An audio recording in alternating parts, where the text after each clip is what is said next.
नमस्कार, SBT news में आपका स्वागत है। पेश है 7 अक्टूबर शुक्रवार सुबह 6:15 बजे राजस्थान की बड़ी खबरें। सबसे पहले एक नज़र डालते हैं आज की हेडलाइंस पर। सियासी संकट पर मुख्यमंत्री अशोक गहलोत ने कहा, किसी से निजी दुश्मनी नहीं, समझाने का तरीका निकालना पड़ेगा। सीएम गहलोत ने सोडाला एलिवेटेड का किया शुभारंभ। हनी ट्रैप के मामले में 5 आरोपी गिरफ्तार। विश्व की सबसे ऊंची शिव प्रतिमा का 9 दिवसीय लोकार्पण महोत्सव 29 अक्टूबर से। पीएम मोदी ने कहा, मनरेगा को अधिक प्रभावी तरीके से लागू किया जाए। और भाजपा ने उठाया सरकार की कार्यशैली पर सवाल। और अब खबरें विस्तार से। 1.5 साल पहले कांग्रेस सरकार पर आए राजनीतिक संकट को मुख्यमंत्री अशोक गहलोत भूल नहीं पा रहे हैं। ताजा सियासी संकट के बीच सार्वजनिक कार्यक्रमों में मुख्यमंत्री गहलोत ने कहा कि विपक्षी 1.5 साल पहले सरकार पर आए सियासी संकट को बार बार दोहरा रहे हैं। गुरुवार को भीलवाड़ा जिले के रायपुर कस्बे में जनसभा को संबोधित करते हुए मुख्यमंत्री ने कहा कि 1.5 साल पहले आए संकट का जिक्र करते हुए विपक्ष पर निशाना साधा और अपने विरोधियों को चिताया। मुख्यमंत्री गहलोत ने रायपुर कस्बे में सहाड़ा के पूर्व विधायक कैलाश त्रिवेदी की प्रतिमा का अनावरण और 220 केवी जीएसएस का शिलान्यास किया। जयपुराइट्स का गुरुवार को 6 साल बाद इंतजार खत्म हो गया। मुख्यमंत्री अशोक गहलोत ने राजधानी की दूसरी सबसे बड़ी एलिवेटेड रोड का लोकार्पण किया। मुख्यमंत्री गहलोत ने फीता काटकर रोड का लोकार्पण किया। सबसे पहले सीएम ने एलिवेटेड की गाड़ी से राइड की। इस दौरान वहां मौजूद लोगों ने आतिशबाजी की। एलिवेटेड रोड लोकार्पण के दौरान गहलोत कैबिनेट के खाद्य आपूर्ति मंत्री और सिविल लाइंस विधायक प्रताप सिंह खाचरियावास भी मौजूद रहे। मुख्यमंत्री की राइड के बाद आम लोगों के लिए इसे खोल दिया गया। अब गाड़ियां इस पर फर्राटे भरकर निकल रही हैं। राजस्थान में अलवर के उद्योग थाना क्षेत्र ने हनी ट्रैप के मामले में एक महिला आरोपी, एक रेलवे विभाग का कर्मचारी सहित 5 लोगों को गिरफ्तार किया है। थाना प्रभारी ने बताया कि गिरफ्तार आरोपियों की पहचान सुधीर निवासी थाना नौगांवा, रेलवे कर्मचारी मनीष विकास संजय निवासी एनईबी थाना क्षेत्र एवं जगदीश निवासी खुटेटा कला थाना बगड़ तिराया के रूप में की गई है। राजस्थान में राजसमंद जिले के नाथद्वारा में श्रीनाथ जी की पावन धरा पर विश्व की सबसे ऊंची शिव प्रतिमा विश्वास स्वरूपम का लोकार्पण महोत्सव आगामी 29 अक्टूबर से 6 नवंबर तक आयोजित किया जाएगा।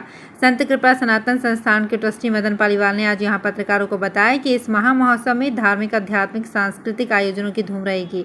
राष्ट्रीय संत मुरारी बापू की 9 दिवसीय रामकथा इस महोत्सव को 4 चांद लगाएगी और देश दुनिया से आए लाखों श्रोता इसके साक्षी बनेंगे। प्रधानमंत्री नरेंद्र मोदी ने गुरुवार को अधिकारियों से महात्मा गांधी राष्ट्रीय रोजगार गारंटी अधिनियम को और अधिक प्रभावी तरीके से लागू करने का आह्वान किया। उन्होंने अधिकारियों से जन भागीदारी भावना के महत्व को भी रेखांकित किया और कहा कि ये दृष्टिकोण कुपोषण से निपटने में महत्वपूर्ण भूमिका निभा सकता है। मोदी ने यहां सुषमा स्वराज भवन में आयोजित सहायक सचिव कार्यक्रम 2022 के समापन सत्र में भारतीय प्रशासनिक सेवा के 2020 बैच के अधिकारियों को संबोधित कर रहे थे। सहायक सचिवों द्वारा प्रधानमंत्री को पोषण अभियान और मत्स्य पालन सहित 8 योजनाओं पर प्रस्तुतियां भी दी गई। टोंक के पूर्व जिला प्रमुख और कांग्रेस नेता रामविलास चौधरी के साथ कथित दुर्व्यवहार मामले में 3 पुलिस अधिकारियों को निलंबित कर दिया गया है। इस पर बीजेपी का कहना है कि अपने कार्यकर्ताओं को खुश करने के लिए गहलोत सरकार ने पुलिस अधिकारियों को कार्यवाही की है। भाजपा विधायक और प्रवक्ता रामलाल शर्मा ने एक बयान जारी कर कहा कि राजस्थान में जब जब कांग्रेस की सरकार रहती है और कांग्रेस सरकार के समय जो भी प्रकरण होते हैं उन प्रकरणों में अधिकारियों की बिना जांच किए सजा देने का प्रावधान किया जाता है।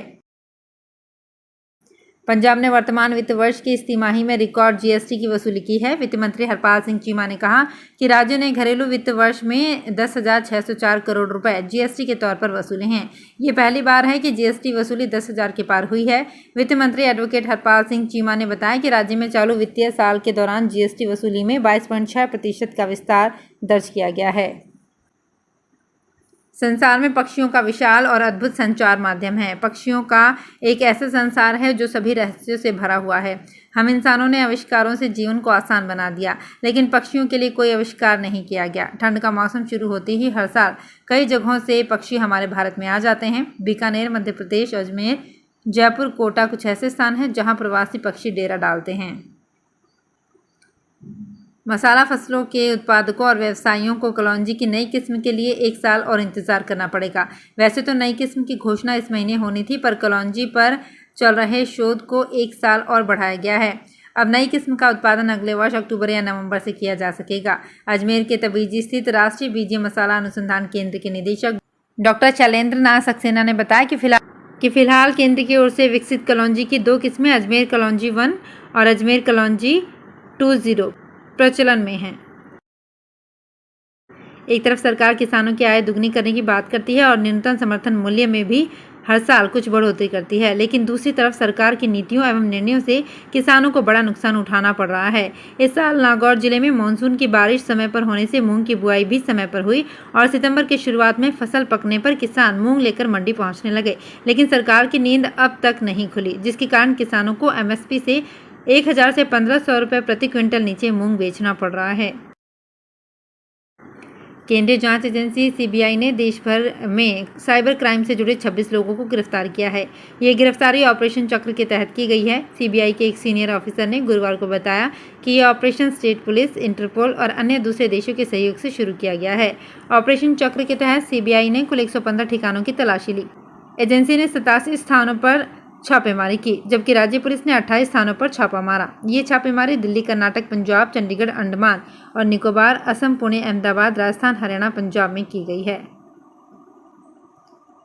मुख्यमंत्री चिरंजीवी स्वास्थ्य बीमा योजना के लिए चिकित्सा विभाग की ओर से ऑनलाइन प्रतियोगिता का आयोजन किया जाएगा। इसमें भाग लेकर नगद पुरस्कार जीता जा सकता है। दौसा के CMHO डॉक्टर सुभाष बिलोनिया ने बताया कि राज्य स्तर से इन प्रतियोगिताओं को 2 अक्टूबर से शुरू किया गया है। CMHO ने कहा कि प्रविष्टियों की लास्ट डेट 18 अक्टूबर सुबह 10 बजे तक है। डिजिटल ऑनलाइन प्रतियोगिता में किसी भी आयु का कोई भी व्यक्ति भाग ले सकता है।